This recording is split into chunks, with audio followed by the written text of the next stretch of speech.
Paterson Price for Monday, November 4th, 2024, coming to you from the Nation Network studio, built by Arbor Lee, here at the Historic Wall Center, downtown Vancouver. I was up in Cafe 1 today, and they have an expanded breakfast menu, and get this, Blake, they've actually reduced prices. How about that, huh? When do you hear that ever? Not shrinkflation, just shrinking prices, just actually. Reducing prices. So check out Cafe 1 and turn your game night into a game weekend with a staycation here downtown. 604-331-1000. Call the wall. Ask for the Seahawks price rates on blackout date supply based on availability. Matt Seahawks alongside Blake Price. Four-time Juno Award winner Mike Rogerson hitting switches, conducting things. We got a big show planned for you. After a very busy weekend in the world of sports, and particularly local sports, our three main areas of interest, all in action on the weekend. Got a couple of wins, one loss. We'll get to the Lions and Whitecaps later in the show. We will start, as we always do, with the Vancouver Canucks and the Surrey Mitsubishi poll question, because on Friday when we left you, we were minutes away, actually wound up being a little delayed, from hearing from Dakota Joshua, who is on the comeback trail, of course, after testicular cancer. Our Surrey Mitsubishi poll question: do you want Dakota Joshua back with Connor Garland when he's ready to return? Yes or no? You can vote at the Seahawks Price X and YouTube channels. Blake, what says you? I know you don't like this. It's a conditional yes. I think he can play a couple of warm-up games on the fourth line, but yeah, I think the ultimate goal, I think, would be to have him there. I think the alternatives are at best equal. Like Suter there instead, I think that's at best equal. And I don't see anybody else as skilled right now to fill that gap, the Heinens, the Sherwoods, and that. So we know there's chemistry between those two. You add in Elias Paterson, I think there's the chance that that line can really go off, actually. So my answer is yes. It doesn't have to be in the first two games, but yes. Yes. I voted yes as well. I voted yes because there's unmistakable chemistry between Dakota Joshua and Connor Garland. We saw on many occasions last year whether one would work the corner, the boards, the walls, those puck battles, get the puck to the other one. Next thing you know, it's in the back of the net. Dakota, as we know, has fantastic hands. He can finish in short areas, tight spaces. And if you're telling me that Garland's going to continue to play with Paterson, even more fuel potentially for the let's spark Paterson fire. So I like the sounds of that line. I like you. If he started in a lesser capacity on the comeback trail, can completely understand that. But if Dakota Joshua turns in to your second line left winger alongside Paterson and Connor Garland, I would have no trouble with that trio, particularly since it does look like Tocchet prefers DeBrusk with Miller and Besser, huh? And DeBrusk is the other story coming out of the weekend. He finally gets off the schneid, gets his first as a Vancouver Canuck. It's a nice goal, too. I thought it was somewhat timely that I think it was Friedman pointed that out in the second period intermission on the television side, saying it took him the 10th game last year in Boston to get his first of the season. Got it. And it was a goal not too dissimilar from the one he scored. And then he took another 7 games to get his second. So it was the exact same date, too. Yeah. November 2nd. Yeah. So slow starts for DeBrusk have been a thing. Let's hope he doesn't have to wait 7 more games to get back into the box score. But it's a good sign. Last chance to take advantage of specials on 2024 models at Surrey Mitsubishi. I got to say, this Outlander PHEV I'm driving, I cannot believe how smooth it is. I cannot believe how quiet it is. Love driving it. Special offers here when you trade in any vehicle on a new 2024. Surrey Mitsubishi will give you $3,000 above market value for your trade. Take advantage of rates as low as 1.9%. Get an extended warranty on 2024 PHEVs at no charge plus $1,000 credit towards winter tires. Did you see during the Lions game in Regina on Saturday, they gave away winter tires to a guy and the crowd went crazy? Now, probably more needed in Regina than in Vancouver, but hey, we'll take the winter tires too. You're not far from mountains and snowy and icy road conditions here. Snowed down to the valley in Whistler today. Yes, it did. So $1,000 credit towards winter tires only while inventory lasts, and only at Surrey Mitsubishi, 13820 104th Avenue in Surrey, or online at surreymitsubishi.ca. Which, by the way, that location easy off the highway, so not daunting. Top story today brought to you by Yellow Dog Brewing, Neighborhood Brewing, Foolish Winery. The Canucks at the 10-game mark. Yep, we have reached it after Saturday's victory against the San Jose Sharks. They are 5-2-3. They have points in 8 of their 10 games. They're third in the Pacific by standing points at 13. They are second in the Pacific by points percentage. 30 goals for, 32 against, so -2. I know you like to look at that column. 8th in the NHL by points percentage. Compared to last year, of course, they got off to the hot start. We all remember the back-to-back victories in Edmonton that spurred them on. Hiccups in Philadelphia and Tampa, and then comeback win at Florida in the fifth game, third period, and then they were off to the races. So they were 7-2-1 last year through 10, 15 points. They were also plus 24. Do you remember we were looking at the plus-minus column, goals for, goal differential column last year, and just astonished at the marks the Canucks were putting up? We didn't think they would be caught all year. They wound up being caught, but they were plus 24 last year in the goal differential column at this point last year. So not quite as robust this season, to say the least, but some really good underlines here. J-Fresh Hockey, and this was going into Sunday games, so forgive me for a little bit of datedness. 9th in the league in expected goals at even strength at 52.8%. It's pretty good. 6th in the league, expected goals against per 60 at 2.18.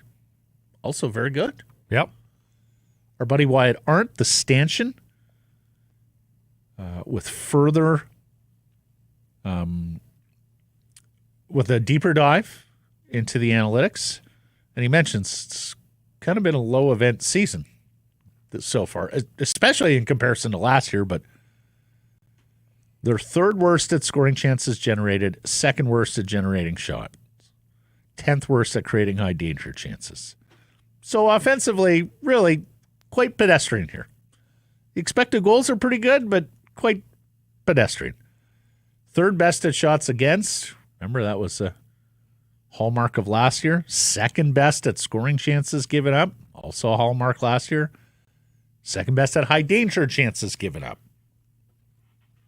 And last year, they got an extraordinary save percentage on those high dangers, especially early in the season.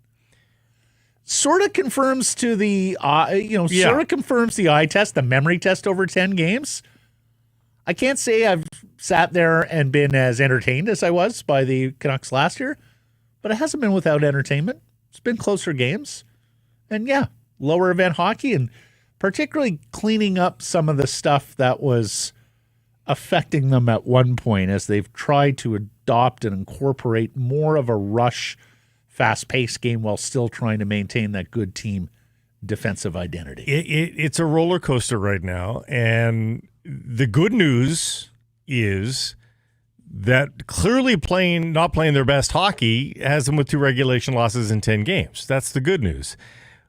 But there are still some concerns there that they seem to have regressed in almost every category except for goaltending, at least number 1 goaltending. And you wonder how much longer you're going to have to wait. Like if you have this spell, and we've said this about individual players too, if you have this spell in the month of January, you're not too worried. It's just a spell. But right now, it's all we know about this group because we haven't seen this group together for anything more. So until they've proven that they can do all the other stuff, it's going to be a concern because that's all we know of this group. And they had a lot of changes.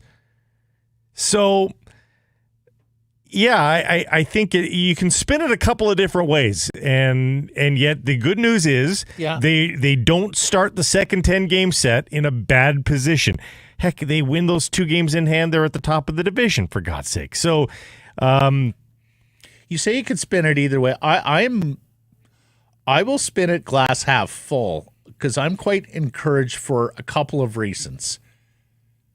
Number one, they're doing this with getting very little from Elias Paterson with regards to production and very little from the big free agent Jake DeBrusk.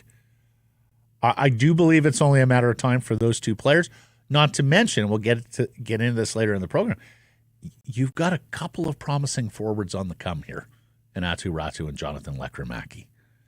And look, I would be surprised if either of those guys impact this Canucks team early in the season. But if they are to be NHLers and Vancouver Canucks are able to get their feet wet, I'd like to see what that looks like a little later in the season come March. 2 different people here. And by the way, send us a message on Twitter, on YouTube chats. Super chats are open as well if you want to make sure that you get those in. Super chats are open with proceeds going to the BC Mental Health Foundation. Happy Jacks. Petey has the yips right now. He's going to be just fine. He's been smiling a bit more lately. I think so. I think he's rounding the corner. Unrelated, Michael, further up in the chat, Petey was smiling a bit after the Suter goal. Are the clouds parting here for Elias Pettersson's mood? And as that goes, do we see improved play? And I mean, honestly, I can't really believe that we're monitoring smiles per 60 here, but that's sort of what we're doing because it may be, and hey, we say this all the time, they are humans. And so, the moods that guide you through your workday, and you can probably remember a time when you've been driving home from work going, I was in a pissy mood today at work. I know I have.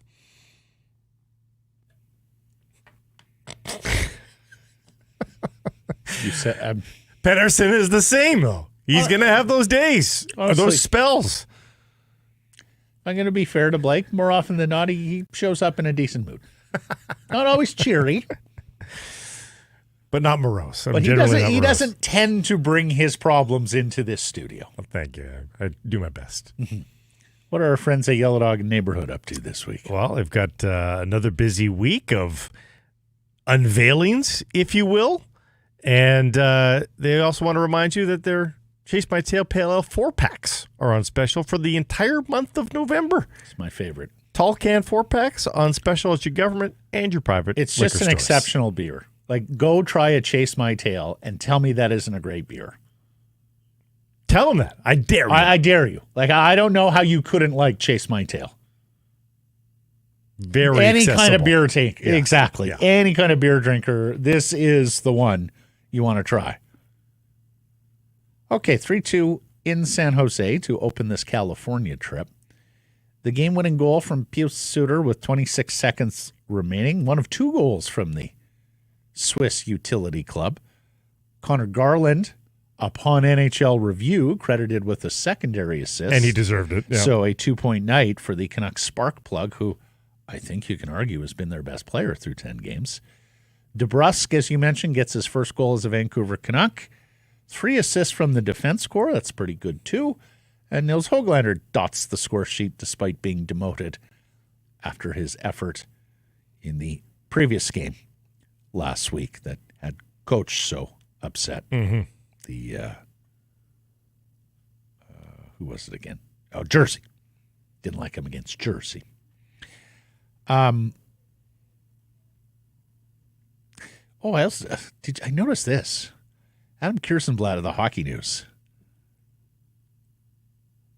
They had 25 giveaways in this hockey game, the Canucks. It's their most since a game in 2006, Blake, against Edmonton. Okay, so when they had 26. Now, giveaways could still be a stat that is tabulated a little differently rink to rink. Yeah, so the next thing out of my mouth. The standard definition of giveaway can very much be in the eye of the beholder, rink to rink. We used to see this with body checks. Also, Matt, you went into Washington, you got a ton of body checks, and particularly Brendan Witt, if he sneezed on a guy, it was a body check. giveaways and takeaways don't match often in That's games. the other thing. How is that a thing? Yeah. If you've taken it away, haven't they given it? One begets the other, no?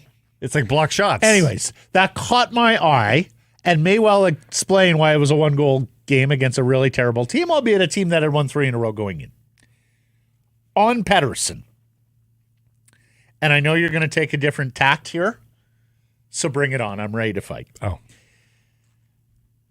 Paterson was a whole lot better. In fact, I think you can call that Paterson's best game of the season. And I realize we're a low bar here, but sometimes the stat sheet, or at least the scoring points, don't bear out how good a guy's played. Elias absolutely makes the play on the game-winning goal. In fact, he does it twice. With the zone entry, with good work behind the net, and then on the secondary flow when he gets the puck back and rims it around. He played nearly 20 minutes. He blocked 4 shots. He won 58% of his draws. I am very encouraged by what I saw from Elias Paterson on Saturday. Now go ahead and pick him apart because I know you want to. Elias Paterson did some nice things further back in the play versus the 32nd ranked team in the National Hockey League. I will concede that it was against a terrible opponent. I will also concede that you need more from $11.6 million player. But that's the big picture stuff that we all know serves as the context to this. If you want to take, and normally he's the guy taking the little micro pictures, and I'm looking with a broader lens.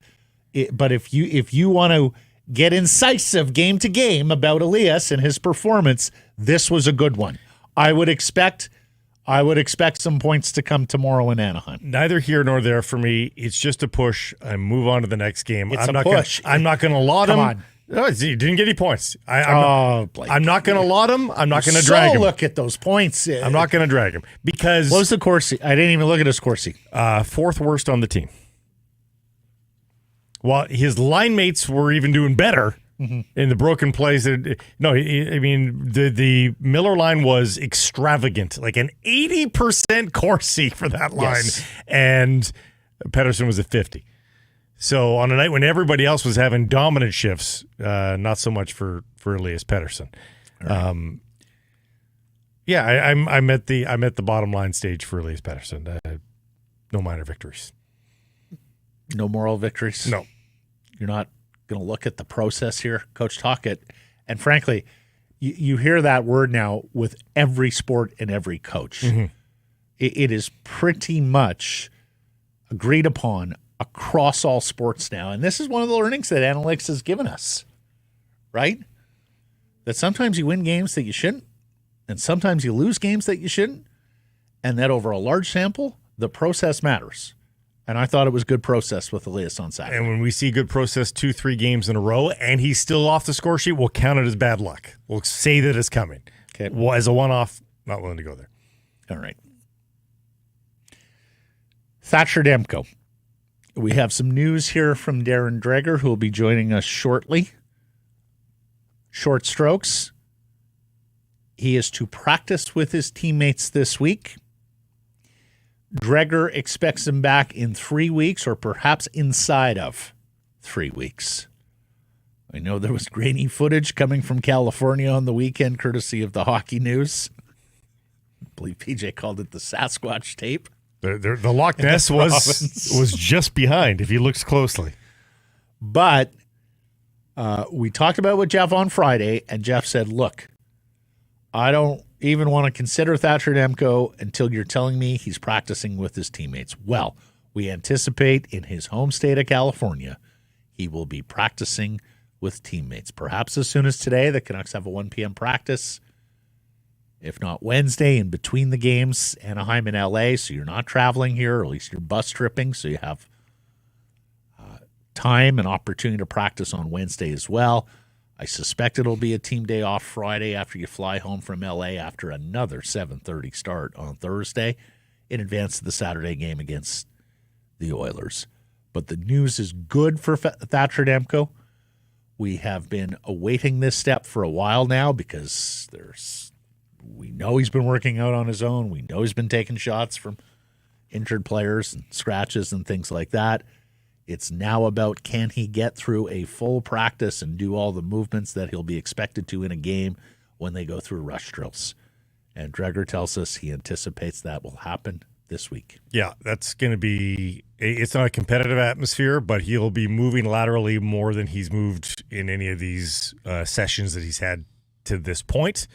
And it will be more intense, and reactions will have to be quicker and more deliberate. So all these are thresholds that he's going to need to pass to get to the next stage and the next stage and the next stage. So, and the great news here is they are still in a position where they don't need to rush him back.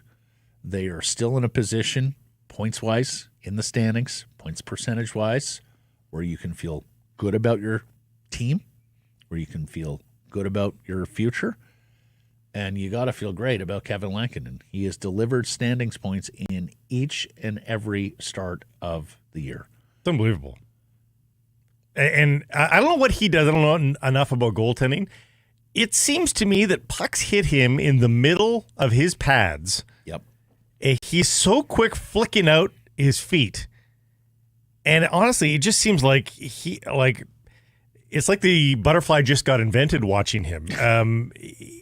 I don't know. He just, rather than a blocker, and a lot of goalies are just kind of in front of pucks all the time, he seems to use his pads. I don't know. It's interesting to watch, and he's keeping the puck out, which is the most important thing. And while his save percentage has gone down since the gaudy heights of like the first few games of the season, so has everybody in the league. Save percentage is at almost a record low right now. It tends to be low in October. But it's even low for Octobers. And so his 919 right now is crazy good compared to the rest of the league. I think I heard that it was in the high 890s right now. Is he your unquestionable team MVP through 10, or are you going Connor Garland or elsewhere? It's either one of those two players, in my opinion. JT Miller had a really good first 5-6 games, but he's been quieter since. He's battled through something, of course. Yeah. Wasn't able to take those face-offs not long ago. I think it's Garland or Lankinen, but if you just break it down to brass tacks and who has created the most points, I think it's going to be Lankinen by just a hair. There's a four-way tie atop the team scoring lead. Miller, Besser, Hughes, and Garland all have 9 points. Then a drop-off down to 5 with Suter, Sherwood, Höglander, DeBrusk, and Bluger. Yes, Paterson is not on that list. Relative Corsi 4. Hughes at 19.7, Philip Roenick 11.2, then you drop all the way down to Suter at 5. So that top defense pair has still been excellent, particularly when the games have been close. And pretty integral. Really, the games have been close. The Canucks have not done a lot of blowing teams out, and outside of the game against New Jersey, they have not been blown out much themselves. So you've been in these tight games for the most part. Should have probably blown out Calgary on opening night, right? But weren't able to. Yeah, a healthy win against Chicago, but they've been closer, tighter games, and the Canucks getting contributions from. I got to say, Blake, I like this group of forwards already, and if you're telling me that Ratu and Lekkerimäki could be this year things, I like it even more. In fact, I'm also getting to the point, we'll talk more about this, I'm sure, as the season goes along. But if Nils Höglander is still going to be on such a short leash, isn't the coach's cup of tea, doesn't have not much special teams value, if any, and isn't a trusted defensive guy, isn't in all situations, when you're sitting on a lead, get him out there for a regular shift in the third period. I do wonder whether that is the depth from which you're going to have to peel to find that top four defenseman. It very well might be. And again, before he sinks himself any further, you wonder if that happens sooner rather than later. The Abbotsford Canucks had a tough wins last weekend, but there were some good individual performances. As you mentioned, Ratu with 5 points. Ratu now leads the Abbey Canucks in scoring. Lekramaki is second, not in points per game because they lead that by a country mile, but they outright are first and second. Not outright. Lekramaki's tied for second with Stevens, but they are legitimately in points the number 1 and 2 in Abbotsford Canucks scoring, and Matt Danila Klomovic is fourth. So you've got a 21-year-old, a 20-year-old, and a 21-year-old all in the top 4 of scoring down in Abbotsford. And when is the last time we said that about a Vancouver Canucks farm team, right? You've got guys who are barely old enough to drink in the U.S., in some cases not. Yes. Being the drivers offensively. We'll get to more on them in a second. First, Dakota Joshua spoke, as mentioned, he spoke on Friday. Not ready to pinpoint a return. People think tomorrow in Anaheim will be early. As you'll hear from Dreger, he thinks Thursday against the Kings is a possibility here. It was an early September surgery with a recovery time of a month to a month and a half, but he mentioned now it's about getting in game shape. Well, let's hear from the big fella, and then we'll come back and discuss. Until you're in that position, like you can't really describe. It's obviously scary no matter what age, but I'm just very thankful and happy to be standing here in front of you guys today, and very very hard to go through, but thankful for how it's turned out so far.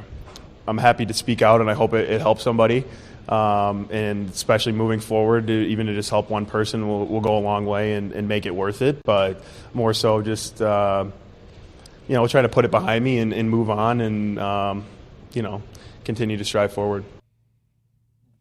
Yeah, good to hear the upbeatness in his tone. This guy sounds very excited. He must be champing at the bit. Again, maybe practice today tells us a little bit more on his arrival time. I'd be surprised if it's tomorrow, although is that not a good launching spot against a bottom-dwelling team? One would think. As for tomorrow,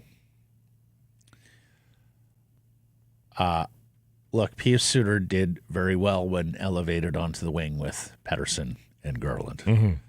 Arshdeep Bains sat the final 18 minutes against the Sharks, and if you're sitting against the Sharks.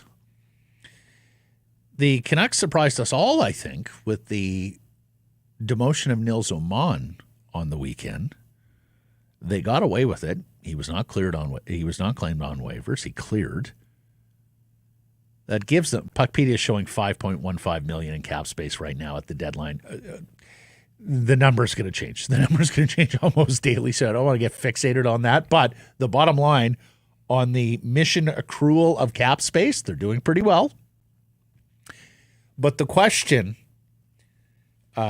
if Suter's going to play left wing with Paterson and Garland, and I think you have to keep him there because of the success, Blake, in part because you're trying to fire up, get Petey jump-started.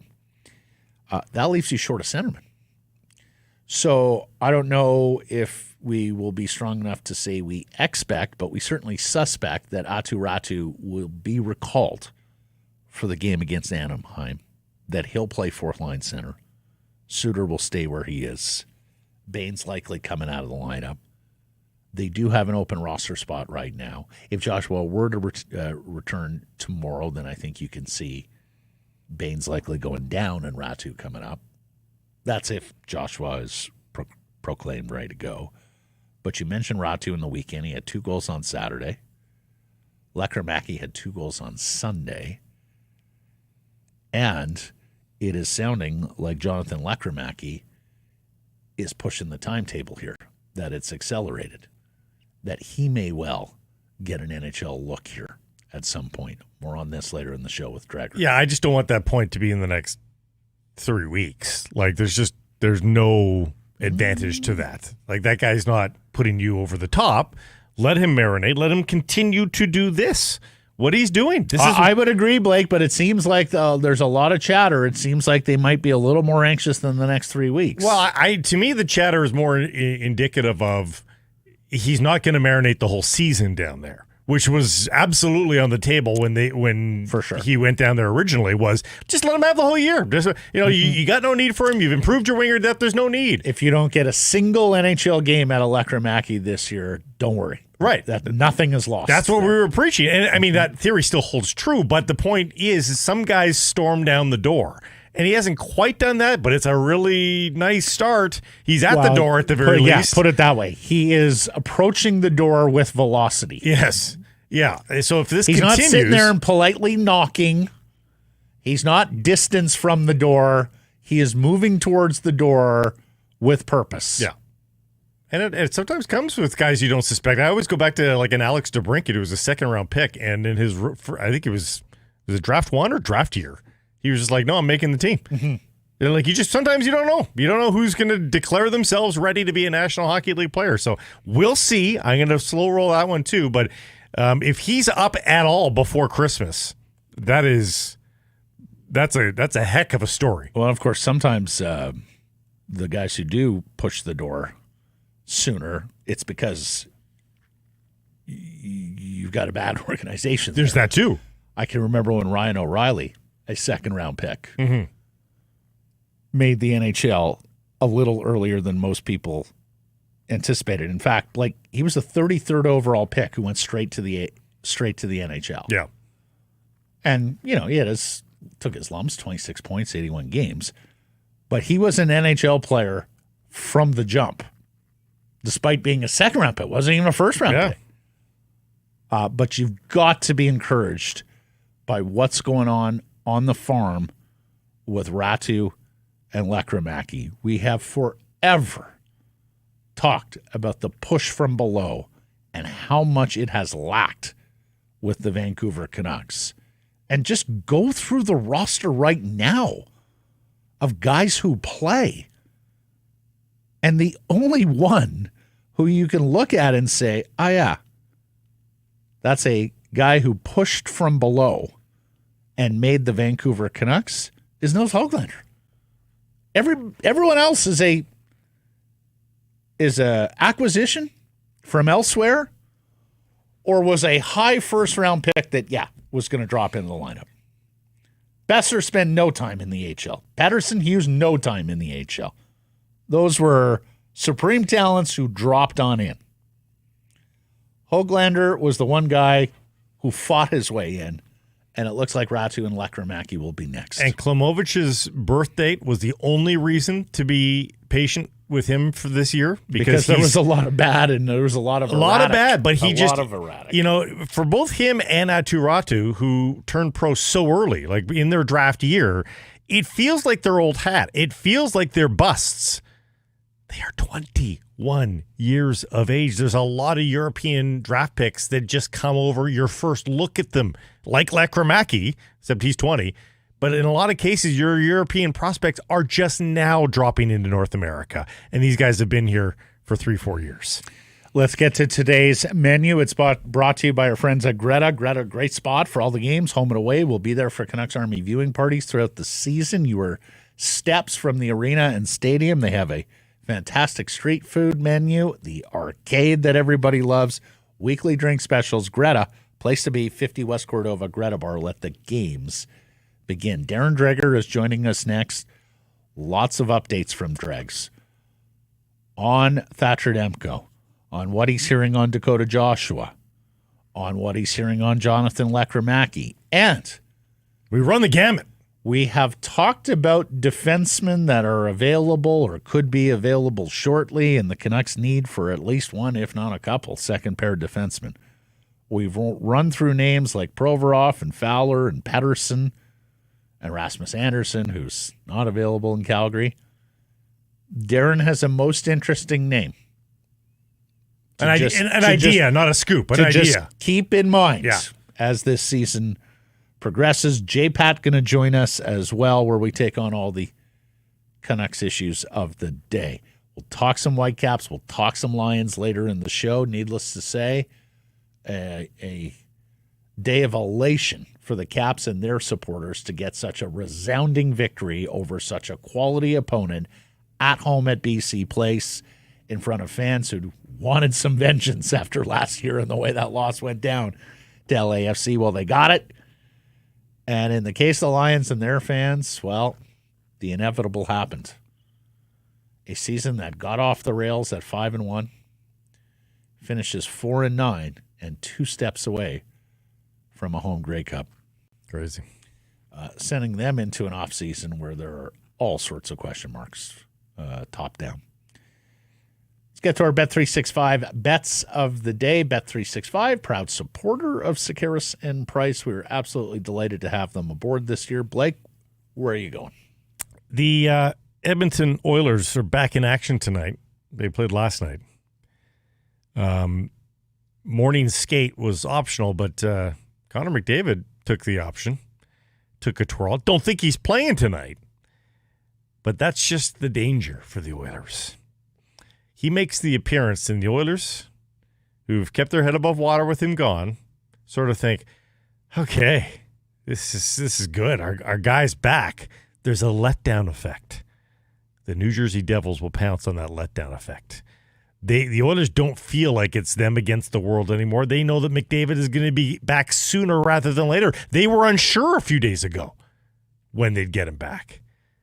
The Devils minus 1.5 pays at a plus 185. I think the Devils pounce on the now rosy-eyed Oilers. Yeah, I am looking at the Monday Night Football game where the Tampa Bay Buccaneers are hurting at receiver, and they have some nicks in the secondary as well, not to mention at some of the other skill positions. Bad recipe when facing Patrick Mahomes in Kansas City. I've told you in the past, Kansas City is the one team that I feel like my money is in good hands. And I will lay more points with Kansas City than I will with others. In tonight's case, going with the champs minus 9 on my Bet365 bet of the day. Open an account with Bet365 today and bet on a huge range of markets. So whatever the moment, it's never ordinary. At Bet365, use code NATION. New code there, NATION, when opening that account. Darren Dreger coming up next. I'll be honest, I don't get to many games anymore, whether it be at the arena or the stadium. Ticket availability cost, it's a bit of an issue these days. So I prefer to go where there's atmosphere and I know I can get in. Greta Bar YVR. Soak up all the atmosphere with your fellow fans and enjoy a great night with a great street food menu. I prefer the poutine.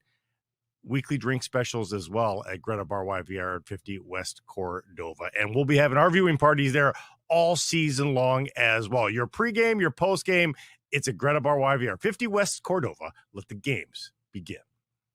Harrison Price from the historic Wall Center. And what a day it is out there today. You know what you need?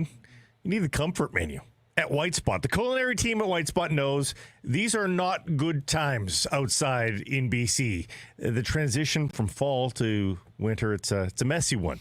So curl up at your nearest White Spot with the comfort menu. We're talking mini Yorkies, pot roast, chicken pot pie.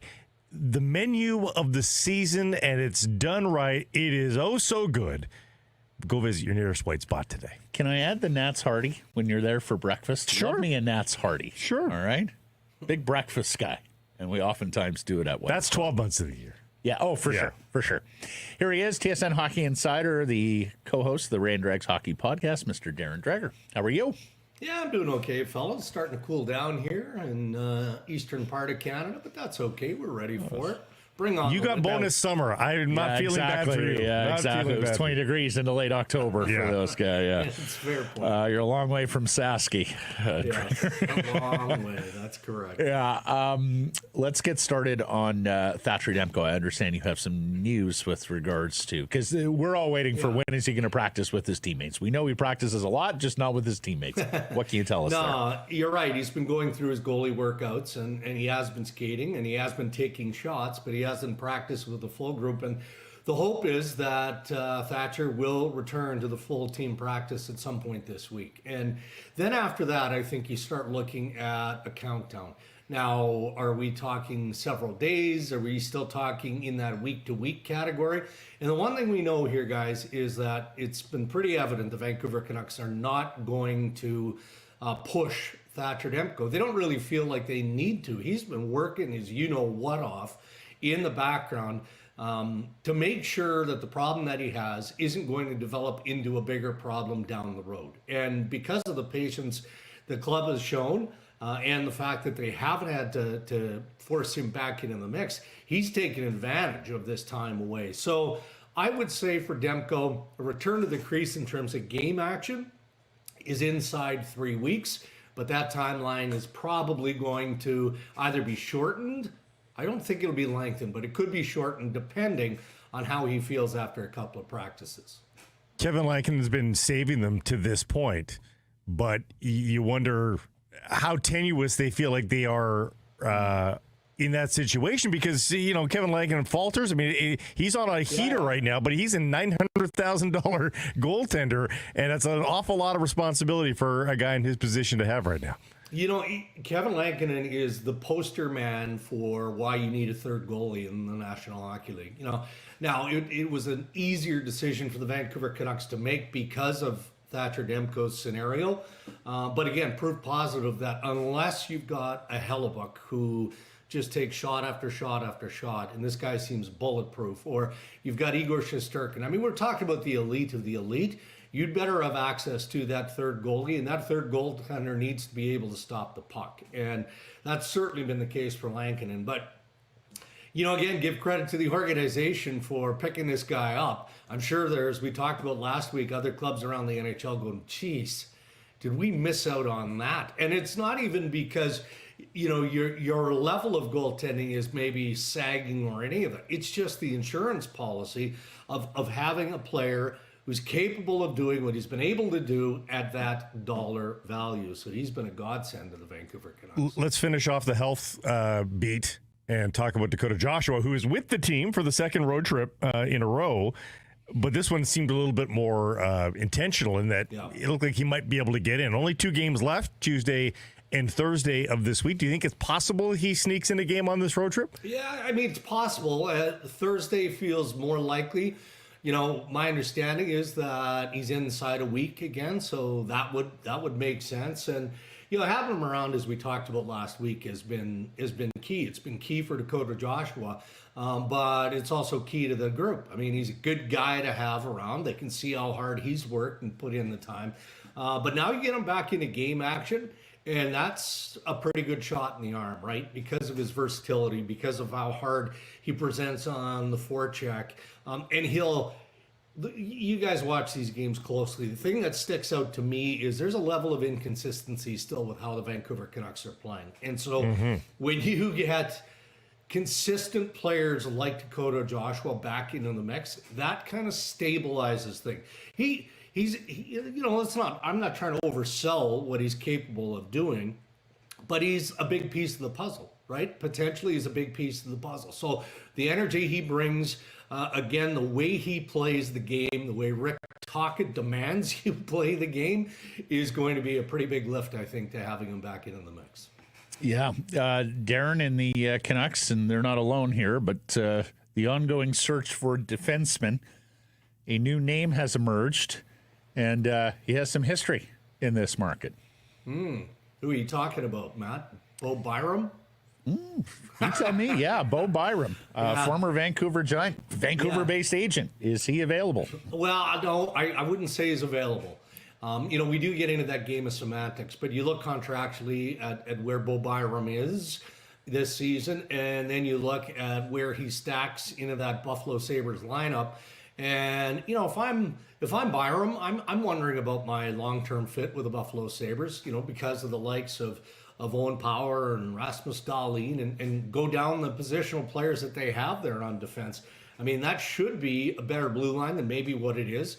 So it's a name that I've been told to keep circled. And I don't think that Kevin Adams is shopping him.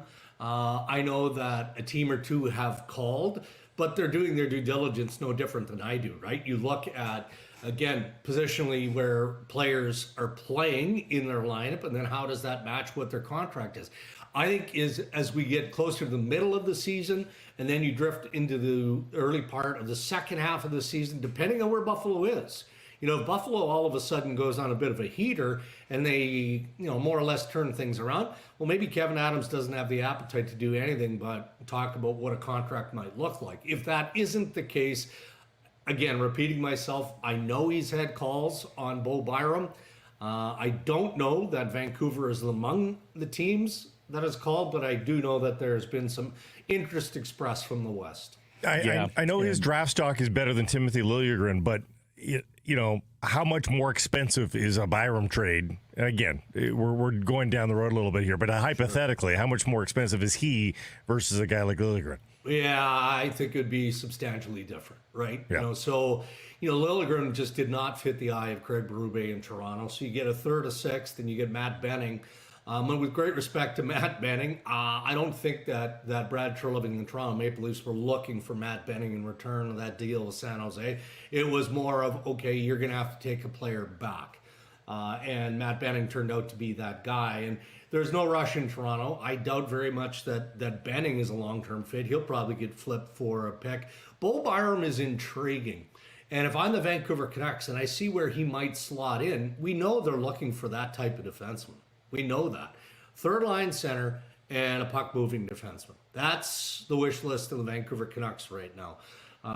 But because it's so early in the season, when you're talking about a player of that caliber, assuming, and let's just throw Byram out there with some of the other names that could be in play, right? Pierre LeBrun talked about Provorov not that long ago on Insider Trading. There's a name, maybe, the Cam Fowler watch will continue to some degree in Anaheim. So, I guess we can go down the list there. It's fun to have these conversations. And now that we're past the 10-game mark, you can start to see the needs of certain clubs, Vancouver included, and that's why we're openly, able to speculate on it at this stage. Yeah, just on Byram, a fourth overall pick at one point. Yep. He's a lefty who can play the right side, and he's in the final year of a deal that pays him $3.85 million heading into restricted free agency, where he has arb rights. So it is the profile of player that oftentimes creates a big organizational decision, right? Like, how much do you want to pay a guy like this? Because there's pedigree there, and the ask will be substantial. Well, and we should say his career high in points is 24. Mm-hmm. He's at half a point per game right now. If he has a career year, like a 40-point year, Buffalo's not going to want to pay that necessarily. Well, somebody will. Yeah, but somebody will, yeah. Or you're backed into a situation like the Edmonton Oilers were backed into with the two players that ended up in St. Louis with offer sheets, right? And I'm always hesitant to engage this early in talking about the idea of an offer sheet because, again, it doesn't happen very often. But it did happen to the Edmonton Oilers, and the St. Louis Blues are better for it. So depending on how things shake down as they continue to have conversations, that's what Kevin Adams has to do as GM of the Buffalo Sabres. The what-if game. Can I afford to pay Bo Byram what this guy is going to potentially command? Yes, he's a restricted free agent, so we have some property value in that and some control of the process. But if the player maybe doesn't love the idea of where he's slotting, you legitimately put Bo Byram in play on the trade front, you're getting something sweet, I would think, back in return. I would think absolutely. And it's Byram and Ryan McLeod, who they just acquired from Edmonton as RFAs with arb rights this summer for Buffalo. So that could be a very interesting team to watch. Dregs, Jonathan Lakramaki, the Canucks first-round pick from a couple of years ago, coming off quite a weekend. He scores twice on Sunday. He has an assist and a team-high 6 shots on a Saturday. He really seems to be taking to the American Hockey League. What are you hearing about him and his potential National Hockey League debut? Well, he's going to get called up. At least that's the belief. I'm not sure when, but it does sound like that's the plan. And I think the Canucks are thrilled with how he's adjusted so quickly and is an impactful player. What is he, a point per game right now in the American Hockey League? And that's what you want to see, not just the level of productivity, but just how you fit, right? And teams, especially teams that develop well, are very mindful to make sure that guys are rewarded. And in this case, it would make sense to reward him. But, again, I'm not sure of the timeline, other than the sense that I was given is that he's pretty high on their radar. They're paying attention to what he's doing at the AHL level, and they feel like, getting a short stint or at least a good look at the National Hockey League regular season play is probably going to bolster, if not boost, his activity moving forward here. Can we just double back on defensemen just because the Canucks are going to face Cam Fowler and the Anaheim Ducks? What does Cam Fowler have left, do you think? And does he improve? He improves your puck moving, probably. Does he improve your defending at all at this point? Because the Anaheim metrics are terrible for defending this year. Yeah, I get it, but that team overall is yeah. Let's just call it. They're just not very good, and I don't know how they're getting much better, but we'll see. I mean, they've got a good group of young guys there. I'm hesitant. I would have worried more about Cam Fowler if I hadn't had the opportunity to watch Oliver Ekman-Larsson closely in the last several months. And they're not the same type of player, but you know what I'm getting at here, Blake, right? Like you look at a guy with that pedigree and wealth of experience, you know, it feels like they're inching towards certainly the back nine or the latter stage of the career. And then you watch Oliver Ekman-Larsson in the Stanley Cup playoffs, and you're like, holy smokes. And then Toronto signs this guy. For the most part, he's been terrific on the blue line for the Maple Leafs. So, you know, look, Cam Fowler is a fierce competitor. You know, to say that he has some stuff left, I think we need to see it in a different uniform. But I do think in the right situation, the right environment, with the right coach, I think he still has more to give. Yeah, no, I actually like that comparison. You know, redemption arc. Yeah, time. well, no, but also guys who you know, have been really frontline defensemen who have some offensive acumen, who at one point were known for their defending as well. You know, it's a very interesting name, and we'll see him tomorrow. And Drag, should we put to rest Rasmus Andersson for the long term here with the pod, because he's on the tip of everybody's tongue because of his contract status, but he is a fabulous player, and he's having a great season. So should we just put him aside? Is Calgary going to do everything they can to change his mind? I think so. And you know, until you know for certain that this guy has no interest in extending long term, I think you have to keep that door open a little bit. Because if you're at a place, if you're Craig Conroy, where, okay, well, we can't just let him leave, we've got to maximize our return here, and that's a pretty big indication of the direction your team is going.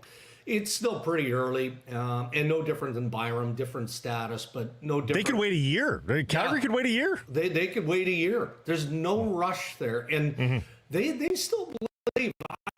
Look, I wasn't buying what the Calgary Flames were selling right out of the gate. They weren't going to lead the Western Conference. They weren't going to lead the division. But I do think that they're competitive enough, and they've got enough going on that they're going to make it and keep it interesting. Well, you start considering moving out assets like Rasmus Andersson at any point, including the March 7th trade deadline, and that's sending a pretty big message that management no longer believes in this path of transition. So I don't have the information, Blake, to say let's stop talking about it. It does feel like a little bit of pie in the sky speculation on the Andersson file. Yeah, no, talked about it Friday. The problem that Conroy has, if he trades Andersson, he basically says to his fans, we'll see you when the new building's ready. And pretty much. That's a long way to go. Yeah, but we'll watch him and others. Fantastic stuff. Darren, thank you for the time here today. Catch up next Monday. You bet. Thanks, guys. It's happy hour on Sekeres and Price. Today's beer of the day from Yellow Dog, the High Five Hazy IPA. Sekeres and Price from the historic Wall Center in this segment, brought to you by Ben Moss. Ben Moss, proudly Canadian-owned, operated, history dating back more than 100 years. 5 locations in British Columbia, including Willowbrook and Langley and Coquitlam Center. They are committed to customer satisfaction. Check out their large selection of Canadian mine diamonds, lab-grown diamonds. Mine diamonds available with payment plans to suit your needs and a helpful staff that can shepherd you through the process. For more information, check out benmoss.com. Ben Moss, for the love of jewelry. And here he is, Jeff Paterson from RinkWide Vancouver, and our Canucks reporter. How are you? I'm doing all right, guys. Good win for the Canucks on the weekend. I don't know how deep we want to get into a victory over the lowly San Jose Sharks, but let me just say this, and I think it's all clear after 10 games that the Canucks still haven't played anywhere close to their best.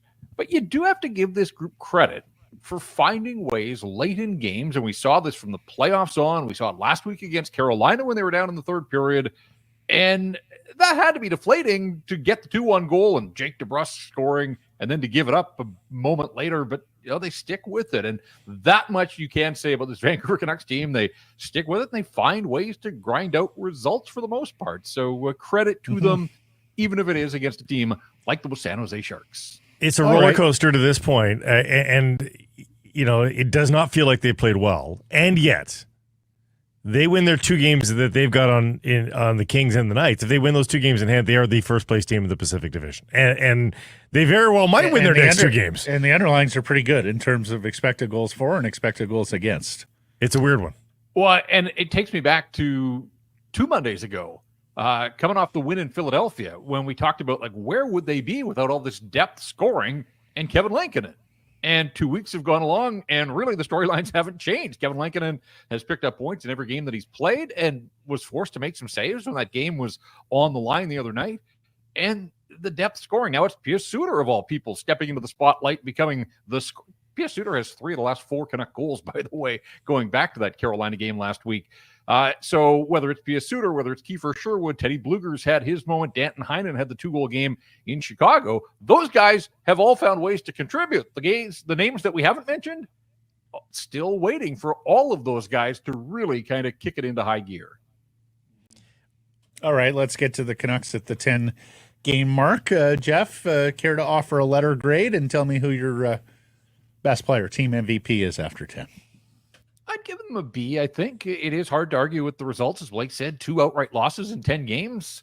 They're on a 106 or 7-point pace through all of this. So if this is the scuffling 10 games, then look out. If they get Dakota Joshua back, and if they are ever to get Thatcher Demko back, there is ways, certainly, that this team can and should get better. There are warts. They've been exposed. We've seen those. So I don't want to go overboard with my letter grade, but I think B recognizes the fact that they picked up 13 of 20 points in the standings, but also gives them that space and that runway to continue to get better individually and collectively. Certainly the power play again on Saturday. It had its moments. I thought they zipped the puck around, but I don't want to talk about them zipping the puck around. I want to talk about them putting the puck in the net, and it's been a while since they've done that with the man advantage. So I would say a solid B.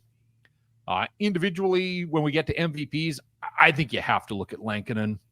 For all of the angst at training camp and the fact that they saw what we saw in Penticton and felt the need to get that deal across the finish line and convince Kevin Lankinen that this was the place that he had to be, where would they be without him? I don't even want to contemplate that. So as good as Quinn Hughes has been territorially and as terrific as Connor Garland has been really since day one in Penticton. And it's funny because I asked on Twitter yesterday, just a kind of lazy Sunday Twitter poll, who's been the 10-game MVP. I put Brock Besser in there, and how quickly they forget about their favorite son on Twitter. This is a guy that got 5 goals in 10 games, 40 goals last year, a terrific playoff run. There were questions about his health after missing Game 7 against the Oilers, and Brock is off to a really nice start, and I think he got 1% of the vote on the Twitter poll. So some recency bias here again, because Lankinen has been terrific, and I think I would throw my vote for Kevin Lankinen. You're nothing in this league if you don't have goaltending. We see that with the teams that don't have it. And the Vancouver Canucks, maybe not the way it was designed at the outset of the season, but they have stumbled into goaltending, and he has been that good for them. Garland was tremendous again on the weekend. He is the heart and motor of the team, it feels like. And he is playing. He's saddled with the $12 million guy, if that makes any sense. And yet Suter was very good as well.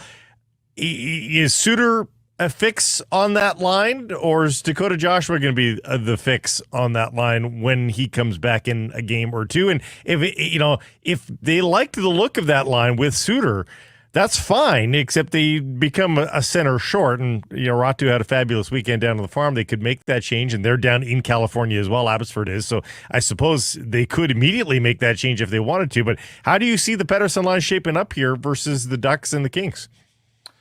Certainly in the here and now, Pius Suter looks like a pretty damn solid option for that line. Certainly more than Arshdeep Bains, who had 1 shift in the third period and sat the final 18 minutes, and looks like he has now been replaced. So you're right. It causes some issues and exposes some weaknesses elsewhere. If you take your fourth line center and move him to the wing, they just don't have the center ice depth. So it would probably facilitate recalling Atu Ratu, unless they wanted in a pinch to use a guy like Danton Heinen or somebody to. But Heinen's been really good on that third line, so I don't know that you want to mess with that. But that's kind of the conundrum that Rick Tocchet and his coaching staff will find themselves in.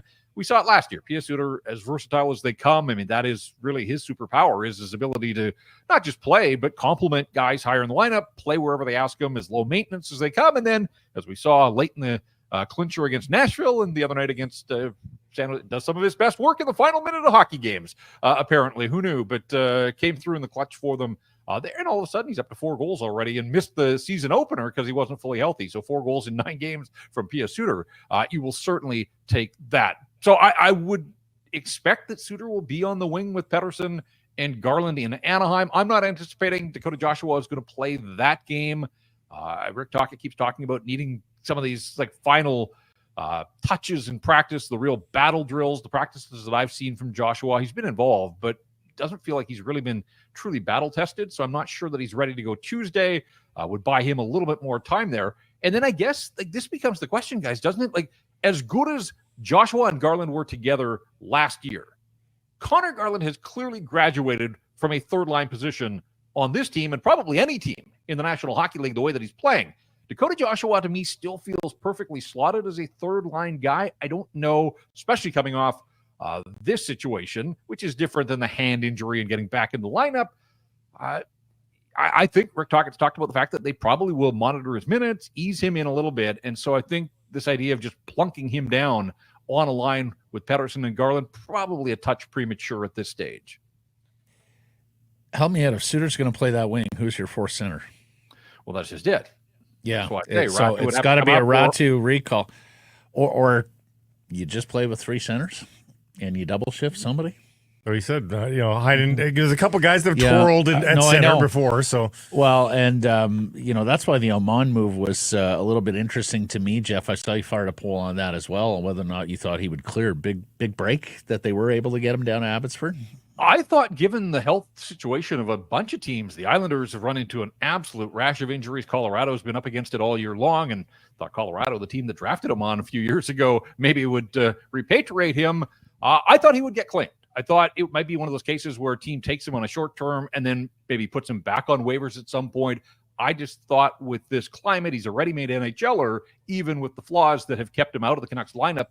I thought he was going to get plucked, but maybe that second year on a one-way deal scares some teams off because even if they bury that contract, they're still on the hook for the money payout. And I think a lot of teams and a lot of organizations figure they've got their own Nils Amon down in the minors somewhere. That's all fair, yeah. Yeah, I mean, and it timed out nicely that both teams in Southern California, so he was able to play for Abbotsford last night. What a collapse by the baby Canucks, though, up 4-1 with 10 minutes to go, and they lost 6-4. So not a great night overall for the farm team, but Nils Amon did get in some game action. And so, yeah, I mean, I think, people here in this market have cried about asset management for years.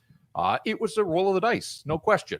And sometimes when organizations start to improve, guys like Oman are collateral damage, right? That they just get passed on the depth chart by others, and that is a roll of the dice that you have to take. And I think that's sort of where the Canucks were. They could have easily sent Arshdeep Bains down because he doesn't require waivers, but Arshdeep Bains started in the top 6 the other night. And it's obvious just by usage that Rick Tocchet sees more right now in Bains than he does in Nils Oman. So Oman, he clears, he stays in the organization, and I guess on some level, it's a good bounce and a good break for the Vancouver Canucks. And of course, we know that he can go up and down now for 30 days. Nils Oman can with impunity, correct? So, and they do have an open space. Right now, they're rolling with 22 on the roster. Most people would say, oh, well, it's just waiting for them to activate Dakota Joshua, but they do have an open roster spot. If they wanted to fill it for tomorrow night, they could then send Oman back down and activate Joshua for Thursday. So lots of moving parts here. But yes, as it stands right now, they're accruing cap space because they're running with just 22 on the NHL roster. Dreger tells us it's a matter of when, not if, they recall Jonathan Lekkerimäki. Have you allowed your mind to dance there and see what it would be like to add a young goal-scoring winger to this Canucks mix, Jeff? Yeah, I'm going to slow the roll just a little bit, and it's great that he is scoring at the American Hockey League level. That's what he's expected to do. Most of his production has been on the power play, and I saw Cody Sievertson, who covers Abbotsford for Canucks Army, saying 5-on-5, it hasn't been all lollipops and rainbows for Lekaramaki as he learns the North American game here. And so, look, the Canucks power play could absolutely use a bump too, but I do think that they want him to round out his game, become a complete player in all areas. And at some point, I do think they'll take a look at him. And I also think they've got a massive decision to make on Brock Besser. And I do think that there is a through line here from one to perhaps his heir apparent that if Lekaramaki does everything that they hope in Abbotsford and then gets an opportunity and can be a goal scorer in the National Hockey League, maybe that gives the organization pause for thought. It probably gives them some leverage at the very least. Lekaramaki is not ready to replace Brock Besser, and I'm not trying to run Brock out of town, but there is a massive decision looming on Brock Besser, whether it's before the trade deadline, whether it's at the end of the season. So I do think that they would like to know what do they have in this kid, and can he score at not only the AHL level, but the NHL level. I think in the here and now, he's probably best served to stay in the minors and just continue to cook down there and be the best version of himself and force the issue. But a month into the season, not even a month into the season, probably a touch premature to think that it's just a matter of time before it happens. Hey, the fact that he's just doing what you want him to do at this stage of his progression is really good in and of itself. Sure. He's 20 years of age, and it's just nice to see him, hitting all the milestones, if you will, because, he was a pretty lightweight guy who had slumped a little bit around draft time, and he's back on track, Jeff, and that's a success story because this team, of course, does not have a whole lot of blue chips to play right now. Well, and I saw some video out of San Diego, the one-timer on full display off his off wing on the power play. And I was like, oh, yeah, that's what a power play goal looks like. It's been a while since I've seen one at any level. Mm-hmm. So, yeah, I mean, you're right. Check off the boxes. Just keep doing that. Find some consistency. Make sure that this wasn't just a one-off weekend against a San Diego team that, by all accounts, isn't among the best in the American Hockey League, but that's who the opponent was this weekend. So, no, a good weekend for Lekaramaki. Not a great weekend overall for the Abbey Canucks, but some steps forward here, and he's just got to keep on keeping on and eventually get to a point that if he is undeniable in his goal scoring at the American Hockey League level and the rest of the game has come along too, he'll get his opportunity. If Lankinen wasn't playing like Lankinen was, our next matter would have been, the lead story of them all. But Dreger tells us he expects Demko to practice with his teammates this week. And we were talking Friday about how that's the next sign of progress. That's sort of what we need to see here before we can talk return, which Dregs is saying maybe about 3 weeks from now. So just your reaction to Thatcher Demko on the comeback trail here and practicing with his teammates this week. Yeah, I've just decided personally not to buy into anybody's timelines, and that's all due respect to Darren, who, I mean, obviously beyond reproach when it comes to his reporting over the years and his contacts. But what if he comes back to practice and is gone for another month, right? Like that's where we are with Thatcher Demko. Like, yes, I want to see him at practice, but this idea that, he's practicing this week, 3 weeks, I can't get there. We've seen this too much from him. Where he has come back and then disappeared again due to injury. So it's been an ordeal. We all know that. And guys, this is where we are. And our buddy PJ wrote about it, and Patrick sat in with me on RinkWide on Saturday night. But did you see Max Miller from the Hockey News in San Jose on Saturday with like the grainy 200-foot video? Yeah. Yes, and as Patrick said, it's like following a Sasquatch right now. It's like we're getting these glimpses of Bigfoot. We're not sure what we're seeing exactly. Yes, it kind of looks like Thatcher Demko, but we're not convinced entirely. I will say that from the 7 seconds of footage or whatever it was after morning skate, he was taking shots from Dakota Joshua, and that was the first documented evidence of him facing shots from anybody but the coaching staff. So while Dakota's not playing yet, he is an NHLer. And so on that level, at the very least, like that seems like a little bit of progress there.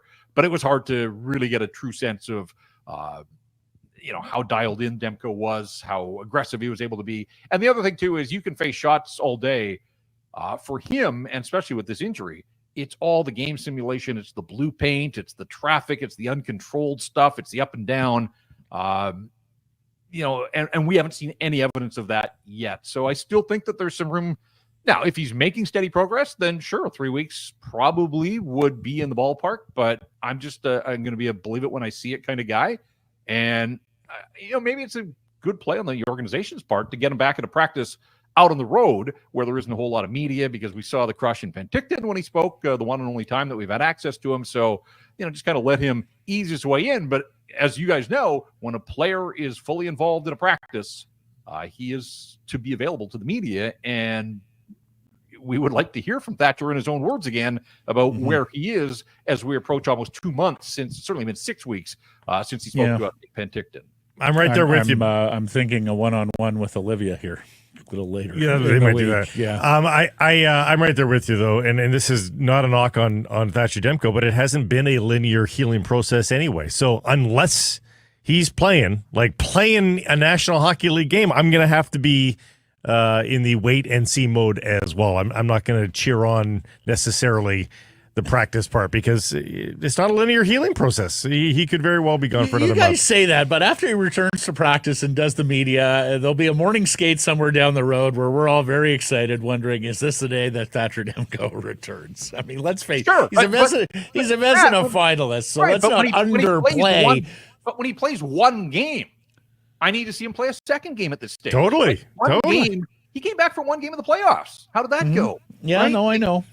It's not as well, but I mean, that's story. 6 months ago. I mean, I would like to think that the lesson is learned. I would like to think that everything Thatcher Demko told us in that one media session points towards him coming back when he's absolutely ready to come back. That's and not the issue. I know you can't simulate games, guys, but he has rushed back in the past, and I think that was part and parcel of why we're sitting here still talking about when Thatcher's going to play. I don't think it's anybody's fault, Matt. I don't think it's not going to be that he's quote unquote back too early or anything like that. I think they're going to do all the right checks and balances to get him back in lineup. But this injury is of the sort where he could play 1 or 3 games and then go, it's back. Right, but there's a lot of injuries like that, guys. Well, and none of us are experts on this injury. So nobody is. That's the problem. Everybody's talking about, wait till Thatcher Demko gets back.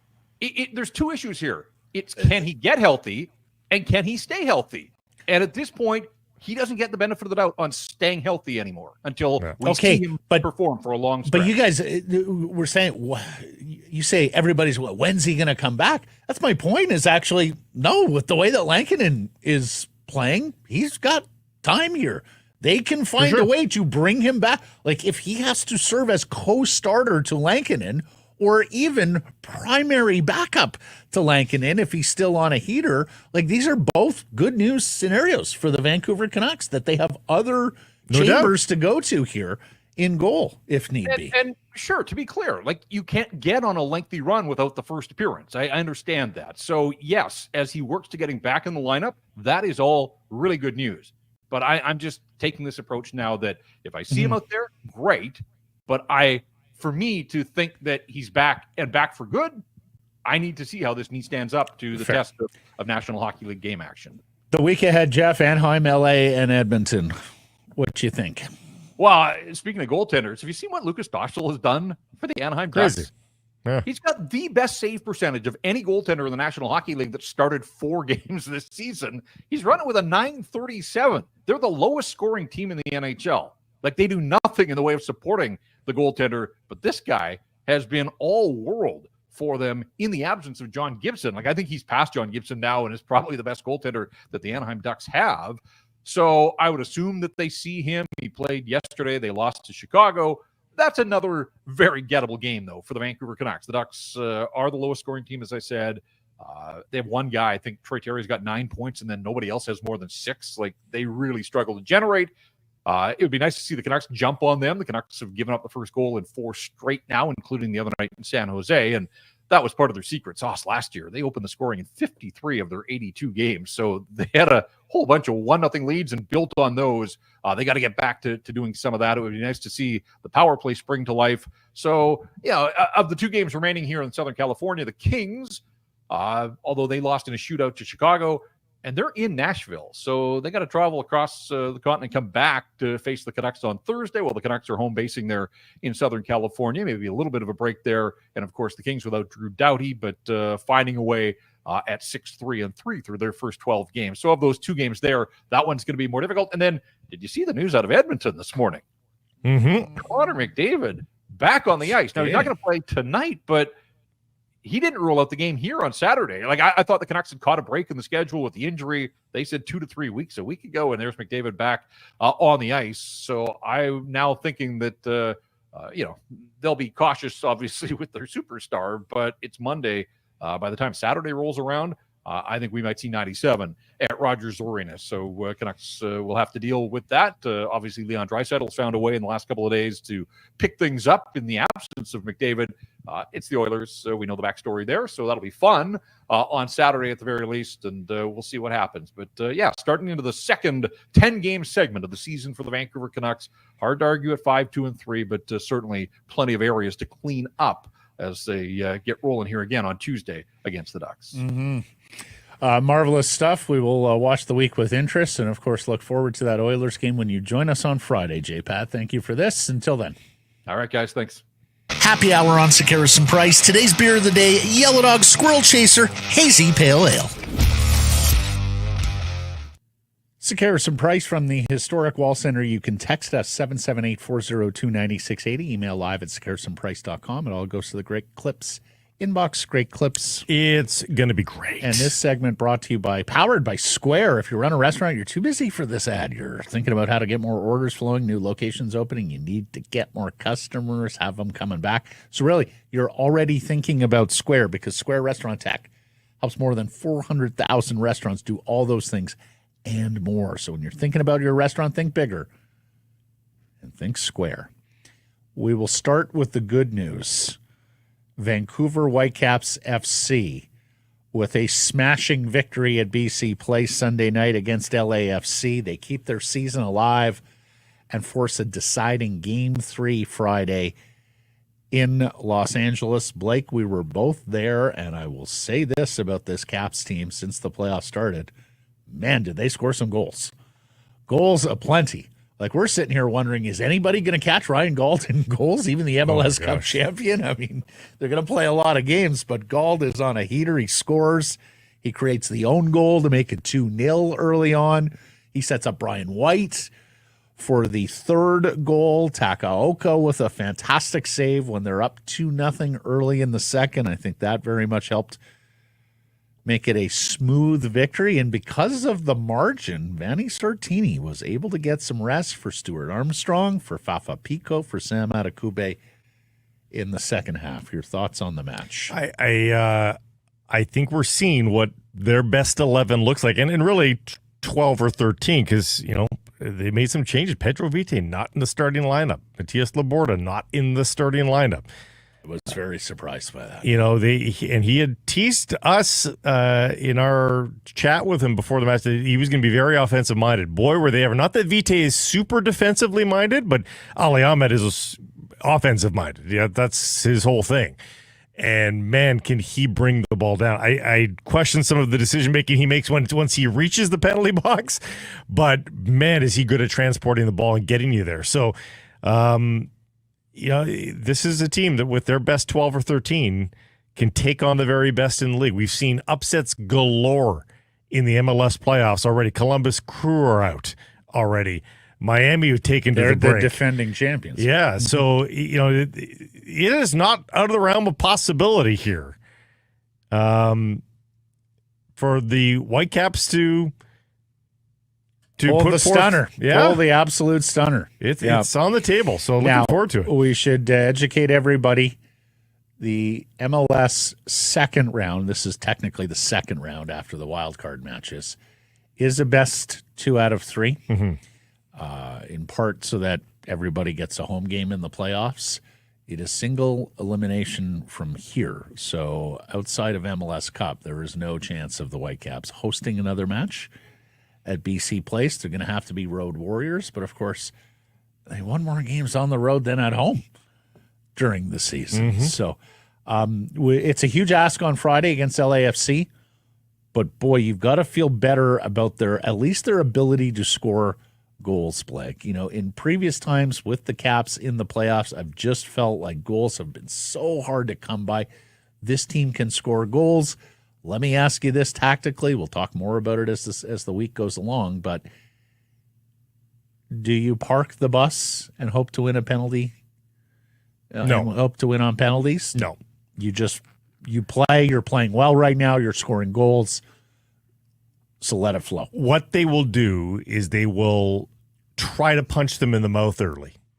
If they get up 1-0, that would be more interesting to me. And what we even saw from them at BC Place on Sunday, yesterday, with the 2-0 lead was, okay, we're going to be staunch defensively. It wasn't sitting into the final third, but you're certainly bringing everybody into the half and then countering and getting on the move when you get the ball.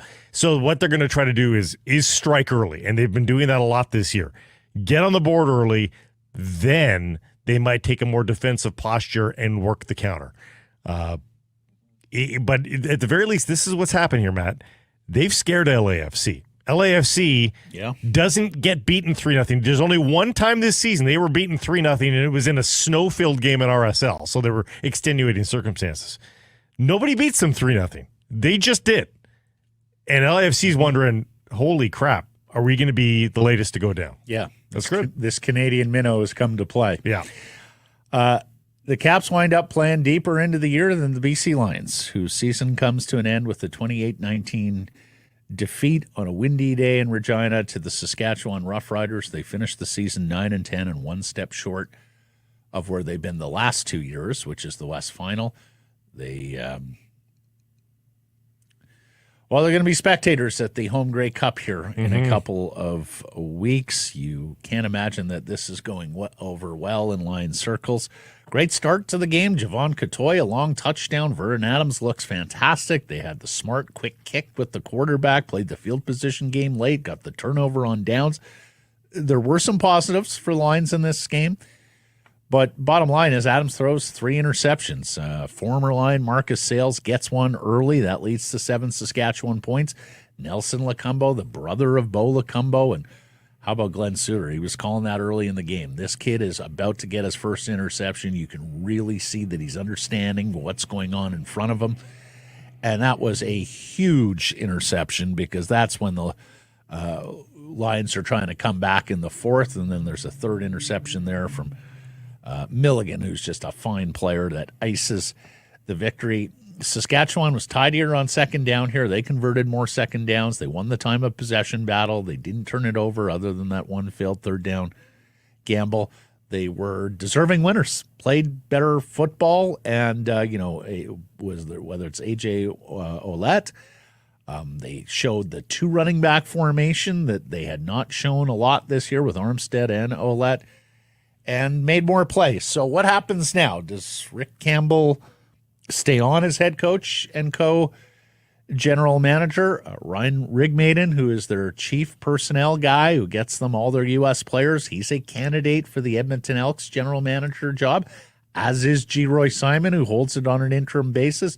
What happens if G. Roy and Jarius Jackson are no longer employed by Edmonton? And then at the quarterback position, I think it's pretty clear now that they're going to trade Vernon Adams and go forward with Nathan Rourke after he's had a full off season to prepare for the year. I felt like I was watching the same game at times, the Lions game and the Seahawks game, with both quarterbacks forcing things that they didn't necessarily need to force, and lack of execution in the red zone. It could have come out a lot differently. And hey, a little bit of luck too, because they changed their decision making. Those 2 doinks for Sean White. Yeah, I should mention that because he has been exceptional all year. He's the West Division most outstanding. So there's that one point where it could have been a tie game. Yep. If the convert and the one field goal are through, it's 2020, and all the thinking from there on in differs probably for Rick Campbell.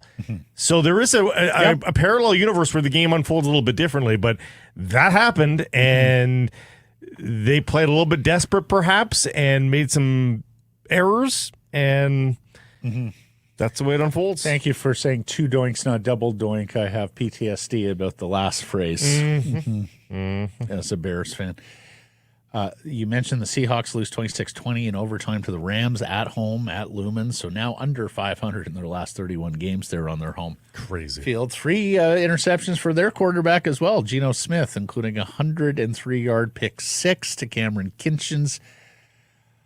And another one they were trying to come back. Geno, quote, "I really feel like I let everybody down today." I see a lot on Seahawks Twitter about ready to see Sam Howell, who was, of course, mostly a starting quarterback in Washington. I think at some point here I'm ready to see Sam Howell as well, albeit I have a hard time putting all of this on the quarterback when the offensive line is as wretched as it is, and it's all of those things for the Seattle Seahawks. Connor Williams at one point last night couldn't complete the shotgun snap, and hey, he's not a natural center, so you get what you pay for there. Right tackle remains a massive, massive issue for them. They need Abraham Lucas to return. The guard isn't much better. 7 sacks allowed. Jared Verse is a fine young football player, the Rams edge rusher and first-round pick, but they made him a Hall of Famer last night. And you wonder whether the Seahawks are going to be active in the trade market. The trade deadline is tomorrow. Brandon Scherf, the one-time All-Pro guard, is available down in Jacksonville. He would be a tourniquet for what ails them up front. But flip side, they lost the game to Arizona in the standings here too. The Cardinals beat the Bears. The 49ers were on a bye. Yep. So you lost games to both divisional opponents that were in action this week. You've got your bye if you're Seattle, which is helpful to get DK Metcalf and some other guys back. They have had their fair share of injuries this year. But that game against San Francisco a week from Sunday now becomes pretty close to must win if you're Mike McDonald and the Seattle Seahawks. So many woulda, coulda, shouldas in their season already. And, back down to the Giants game. You win that Giants game, you lose this one. The Giants game might be the one that you're sucking on at the end of the year. If you win that game, you lose this one, you're still 5-4. Yeah. You're like, disappointing. And now you're in a tie for first place as opposed to where you are now. But I mean, all in all, let's take a look. Let's say they were 5-4. Matt, is this team doing anything in the playoffs? No. Well, I said it at the outset of the year, and I've been saying it for a couple of years now.